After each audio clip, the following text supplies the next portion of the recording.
Здравей, как ти се видя трасето днешния ден? Здравей, беше... тежко беше, защото слънцето постоянно беше отгоре и това направи нещата според мен. Да. Иначе с маркировката имаш ли проблем? С маркировката, да, на някои места, но всъщност, ако се замисли човек, си оцелва правилния път. Малко по-внимателно и всичко беше наред, не съм се губила. Тук само накрая, както и миналата година, се обърках. Като се върнах, всичко беше. Трасето хареса ли ти? Сега новото.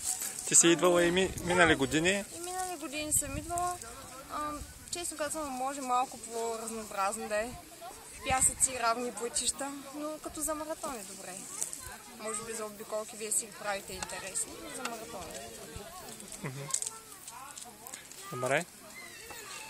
Благодаря. И аз благодаря.